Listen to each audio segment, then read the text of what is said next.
করছি শুভব্রত মুখোপাধ্যায়। বিশেষ খবর, আসন্ন লোকসভা ভোটে রাজ্যে কেন্দ্রীয় বাহিনীর যথাযথ ব্যবহার নিশ্চিত করতে নির্বাচন কমিশন প্রতি জেলায় একজন করে নোডাল অফিসার নিয়োগের নির্দেশ দিয়েছে। আজ পয়লা বৈশাখ, বাঙালি নববর্ষ। সকাল থেকেই উৎসব মুখরিত রাজ্যের বিভিন্ন প্রান্ত। বাংলা নতুন বছরের প্রথম দিনে অভিনেতা মিঠুন চক্রবর্তী প্রচার করবেন জলপাইগুড়িতে। উত্তরবঙ্গের চালসায় নববর্ষ কর্মসূচি পালন করবেন তৃণমূল কংগ্রেস নেত্রী Mamata Banerjee.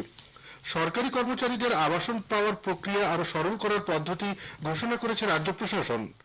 Kolkata knight Riders IPL ক্রিকেটে আজ লখনৌ সুপার জায়ান্টসের মুখোমুখি হবে। ইডেনে খেলা শুরু দুপুর 3:30টায়। আসছে বিস্তারিত খবরে। রাজ্যে আসন্ন লোকসভা নির্বাচনে কেন্দ্রীয় বাহিনীর যথাযথ ব্যবহার নিশ্চিত করতে নির্বাচন কমিশন প্রতি জেলায় একজন করে নোডাল অফিসার নিয়োগের নির্দেশ দিয়েছে। ওই আধিকারিক জেলা স্তরে কন্ট্রোল রুমের সঙ্গে সমন্বয় রক্ষা করবেন। গতকাল রাজ্যের মুখ্য নির্বাচনী আধিকারিকের তরফে সব জেলাশাসক তথা জেলা নির্বাচনী আধিকারিককে এই মর্মে নির্দেশ পাঠানো হয়েছে। গত 6 এপ্রিল দুই বিশেষ পর্যবেক্ষকের সঙ্গে বৈঠকে এ বিষয়ে সিদ্ধান্ত নেওয়া হয়েছিল। লোকসভা নির্বাচনের প্রতিটি পর্যায়ে কোন রকম হিংসা বরদাস্ত করা হবে না বলে নির্বাচন কমিশন স্পষ্ট ভাষায় জানিয়েছে।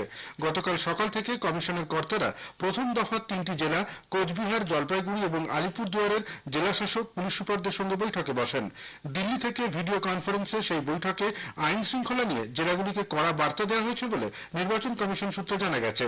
ভোটের সব পর্যায়েই পর্যাপ্ত সংখ্যায় কেন্দ্রীয় বাহিনী মোতায়েন রাখা হবে বলেও কমিশন কর্তারা আশ্বাস দিয়েছেন। প্রথম দফার নির্বাচনী প্রস্তুতি খতিয়ে দেখার পাশাপাশি ওই 3 জেলার ভোটাররা যাতে নিশ্চিন্তে ভোট দিতে আসতে পারেন এবং ভোট শেষ হলে যাতে কোনো রকম হিংসা বা সন্ত্রাস না হয় সে বিষয়ে কড়া নজর দিতে বলেছে নির্বাচন কমিশন। পুলিশ সুপার এবং কমিশনারকে নিরপেক্ষভাবে কাজ করার নির্দেশ দেওয়া হয়েছে। ভোটের দিনগুলিতে প্রতি ঘন্টায় ভোট প্রক্রিয়া কতটা এগোলো, কোথায় কি ধরনের আইন শৃঙ্খলা পরিস্থিতি রয়েছে তা নিয়ে রিপোর্ট জমা দিতে বলা হয়েছে মুখ্য নির্বাচনী আধিকারিকের কার্যালয়। এরপর সেই রিপোর্ট পাঠানো হবে দিল্লিতে। আজ পয়লা বৈশাখ, বাংলা বছরের প্রথম দিন। উৎসাহ উদ্দীপনার সঙ্গে দিনটি পালিত হচ্ছে। একটি প্রতিবেদন।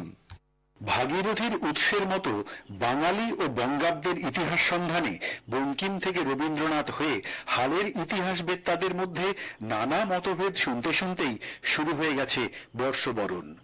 এসো হে বৈশাখ, এসো এসো, তাপস নিঃশ্বাসবায়ে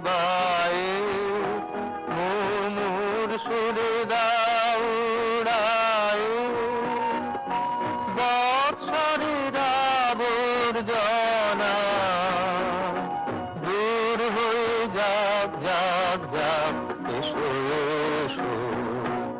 একদিকে যেমন কৃষ্টি শিল্পকলা নিয়ে সৃষ্টিকাররা পথে নেমেছেন, আয়োজন করেছেন নানা অনুষ্ঠানের, অন্যদিকে পঞ্জিকা মতে পুঁজি বিনিয়োগের তোড়জোড়ও চলছে জোর কদমে। গতকাল রাত থেকেই কালীঘাট, ঠনঠনিয়া ও দক্ষিণেশ্বর মন্দিরে লম্বা লাইন চোখে পড়েছে। সবজির দাম বহুতলের উচ্চতা ছাড়িয়ে গেছে, তবু মাংসের দোকানে ছাতা মাথায় দীর্ঘ অপেক্ষায় বাঙালি আজও অদ্বিতীয়। সব মিলিয়ে সজনে ডাঁটা ইঁচড়ের সঙ্গে নাচে গানে আড্ডায় জমজমাট পয়লা বৈশাখ 1431।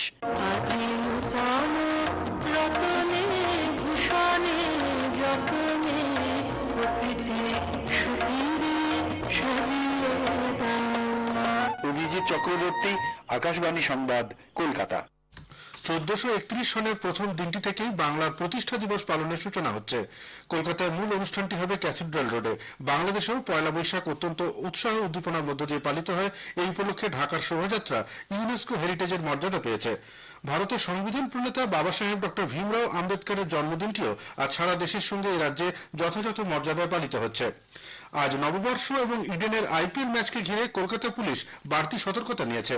ইডেন ও ময়দান চত্বরে গত ম্যাচের তুলনায় 500 পুলিশ কর্মী বেশি থাকছেন।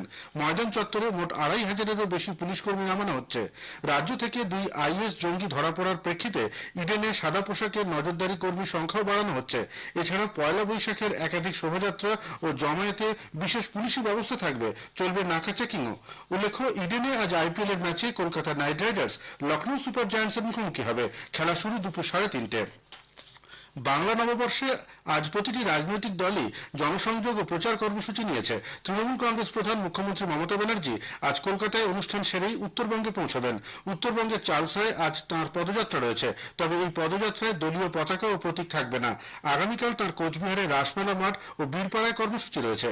এদিকে আজ জলপাইগুড়ি কেন্দ্রে বিজেপি প্রার্থীর সমর্থনে অভিনেতা মিঠুন চক্রবর্তী আজ ময়নাগুড়িতে রোড শো করবেন। আগামী মঙ্গলবার প্রবীণ বিজেপি নেতা প্রধানমন্ত্রী নরেন্দ্র মোদী ফের বাংলায় আসছেন। ওই দিন দলীয় প্রার্থীর সমর্থনে তাঁর রায়গঞ্জ ও বালুরঘাটে দুটি সভা রয়েছে।